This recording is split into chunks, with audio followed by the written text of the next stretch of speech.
جواب شکوہ کے جواب میں کہی گئی تھی، اور یہ ہیں reasons for the down fall of Muslims. دل سے جو بات نکلتی ہے اثر رکھتی ہے، پر نہیں طاقت پرواز مگر رکھتی ہے۔ قدسی الاصل ہے، رفت پہ نظر رکھتی ہے، خاک سے اٹھتی ہے، گردوں پہ گزر رکھتی ہے۔ عشق تھا فتنہ گرو سرکش و چالاک میرا، آسماں چیر گیا نالہ بے باک میرا۔ میں نے اللہ تعالیٰ کے حضور جو شکوہ کیا تھا وہ دل کی گہرائیوں سے نکلا تھا، اور اس میں بڑی تاثیر تھی، اگرچہ اس میں کوئی پر نہیں تھے میری بات میں، مگر اڑنے کی طاقت تھی جو میرے عشق کی بے باکی اور چالاکی کی وجہ سے اٹھ کر آسماں کا چیرتا ہوا ایسے جگہ پہنچ گیا جہاں فرشتے رہتے ہیں۔ قدسی الاصل، اپنی اصل کے لحاظ سے فرشتے۔ رفت کہتے ہیں بلندی کو، گردوں کہتے ہیں آسماں کو۔ فتنہ گر، ہنگامہ کرنے والا۔ علامہ اقبال کہہ رہے ہیں میری شکوے کی وجہ سے، میری فریاد کی وجہ سے آسمان اور اس کے باسیوں تک کو ہلا ڈالا۔ پیر گردوں نے کہا سن کے کہیں ہے کوئی، بولے سیارے سر عرش بری ہے کوئی۔ چاند کہتا تھا نہیں اہل زمیں ہے کوئی، کہکشاں کہتی تھی پوشیدہ یہی ہے کوئی۔ کچھ جو سمجھا میرے شکوے کو تو رضواں سمجھا، مجھے جنت سے نکالا ہوا انسان سمجھا۔ علامہ اقبال کہتے ہیں جب میری فریاد بلند ہوئی تو اس سے متاثر ہو کر بوڑھے آسماں نے کہا لگتا ہے قریب ہی کوئی شخص موجود ہے۔ سیاروں کا خیال تھا غالباً فریادی عرش پر موجود ہے۔ چاند کہتا تھا نہیں زمین پہ رہنے والا ہے کوئی۔ کہکشاں یعنی چھوٹے چھوٹے بے شمار ستاروں کی ایک لمبی قطار جو ہوتی ہے، وہ کہنے لگے کہ مجھے لگتا ہے کہ یہاں پر کہیں ہے کوئی۔ سب اپنا خیال اظہار کرتے رہے، مگر جنت کا دروغہ سمجھ گیا یہ اسی کا شکوہ ہے جسے جنت سے نکالا گیا تھا۔ رضوان کہتے ہیں جنت کا دروغہ تھی فرشتوں کو بھی حیرت کہ یہ آواز ہے کیا، عرش والوں پہ بھی کھلتا نہیں یہ راز ہے کیا، تھا سر عرش بھی انسان کی تگ و تاز ہے کیا، آ گئی خاک کی چٹکی کو بھی پرواز ہے کیا، غافل آداب سے سکان زمیں کیسے ہیں، شوخ و گستاخ یہ پستی کے مکی کیسے ہیں۔ فرشتے بھی سوچ میں پڑ گئے جب فرشتوں پہ یہ راز نہ کھلا کہ یہ آواز کیسی ہے اور کیا ہے۔ پھر سوچنے لگے ایک انسان کی دوڑ دھوپ اور کوشش اس حد تک بڑھ گئی کہ عرش آسمان تک جہاں پہنچا، کیا اس مٹی کی چٹکی نے اڑنا سیکھ لیا؟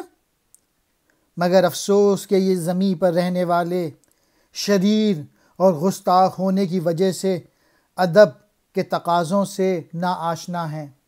تا سر عرش تک، تگ و تاز کہتے ہیں بھاگ دوڑ کوشش، خاک کی چٹکی مراد ہے انسان، غافل کہتے ہیں نا واقف، سکان زمیں پر رہنے والے، پستی کے مکیں مراد ہے زمین پر رہنے والے یعنی انسان۔ اس قدر شوق کہ اللہ سے بھی برہم ہے، تھا جو مسجود ملائک یہ وہی آدم ہے، عالم کیف ہے دانائے رموز کم ہے،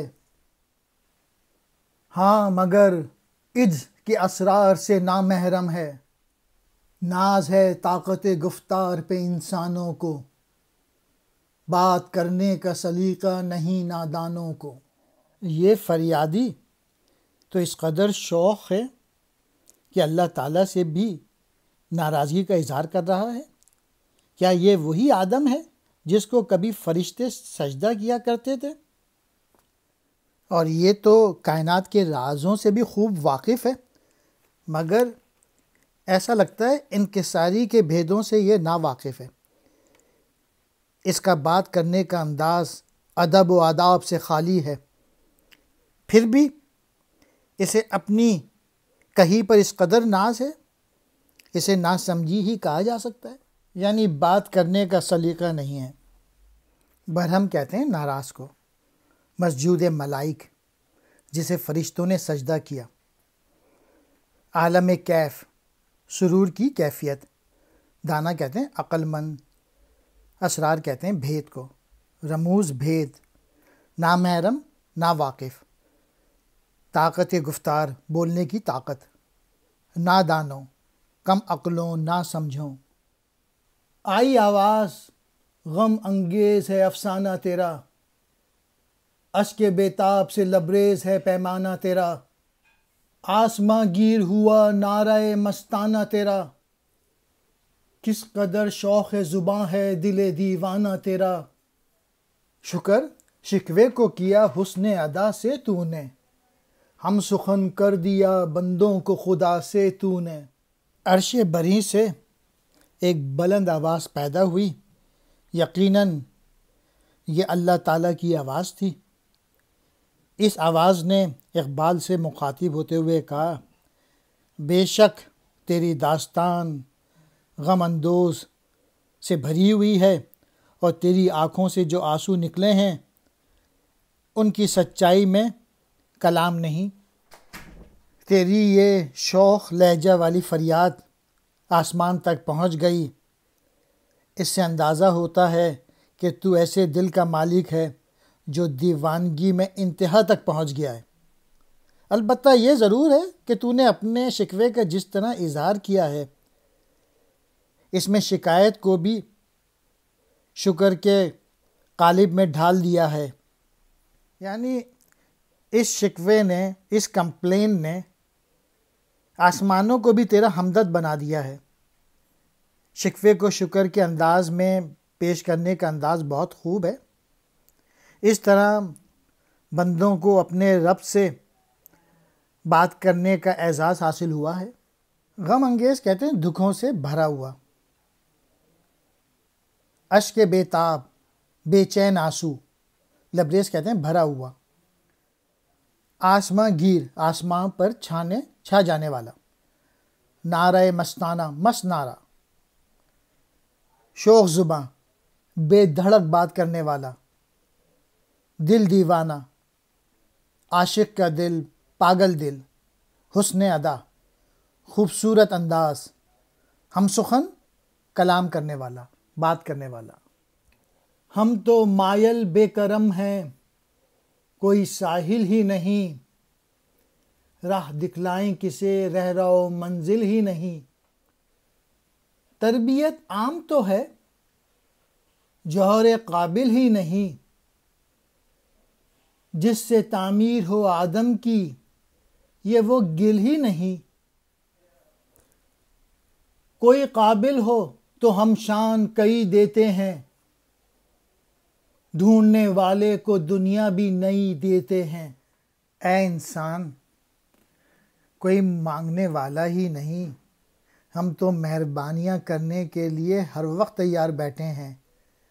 ہم کس کو راہ دکھلائیں جبکہ کوئی مسافر منزل کی تمنا لیے ہوئے ہی نہیں ہے، اور کسی میں اتنی قابلیت ہی نہیں، یہ وہ مٹی ہی نہیں جس سے انسان کو بنایا گیا ہو۔ ہاں، اگر کسی میں اتنی قابلیت ہوتی ہے کہ وہ بادشاہ بن سکے تو ہم اسے بادشاہ بھی بنا دیتے ہیں۔ ڈھونڈنے والا ہونا چاہیے، ہم تو اسے نئی نئی دنیا بھی دینے کو تیار ہیں۔ مین میسیج یہ ہے کہ قابلیت بڑھاؤ، کتابیں پڑھو، علم حاصل کرو۔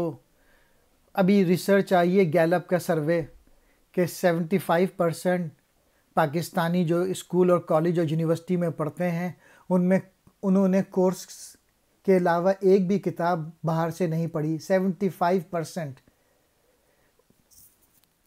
شارٹ کٹ جب لیں گے، جب قابلیت نہیں بڑھائیں گے، صرف گورنمنٹ کی جابیں ڈھونڈنے کی کوشش کریں گے، تو پھر یہی حال ہوگا جو کہ اس وقت مسلمانوں کا ہو رہا ہے۔ پوری مسلم دنیا میں جو کتابیں چھپتی ہیں کہتے ہیں کہ 1 سال میں وہ اسپین میں چھپتی ہیں۔ یہ ہے ریزن ڈاؤن فال کا مسلمانوں کا، علم سے دوری۔ یہ شعر مسلمانوں کو شرم دلانے کے لیے ہے۔ ہاتھ بے زور ہیں، الحاد سے دل خوگر ہیں، امتی باعث رسوائی پیغمبر ہیں۔ بت شکن اٹھ گئے، باقی جو رہے بتگر ہیں، تھا ابراہیم پدر اور پسر ازر ہیں۔ بادہ آشام نئے، بادہ نیا، خنبی نئے، حرم کعبہ نیا، بت بھی نیا، تم بھی نئے۔ یہ شعر سمجھنے والے ہیں اور اپنے اندر دیکھنے کی ضرورت ہے کہ بلیفز میں کیا پرابلم ہو گئی ہے مسلمانوں کے۔ اے مسلمانوں، تم اب وہ نہیں، تمہارے دل ہم سے منکر ہو چکے ہیں اور ہمارے محبوب صلی اللہ علیہ وآلہ وسلم کے بتائے ہوئے راستوں کو چھوڑ چکے ہو تم لوگ۔ جو بتوں کو توڑنے والے تھے وہ جا چکے ہیں، تم صرف بت پرست ہو اور تم نے اپنے مفادات کی خاطر ایسی چیزوں کو پوجنا شروع کر دیا جو تمہیں سوائے بربادی کے سوا اور کچھ نہیں دیتے۔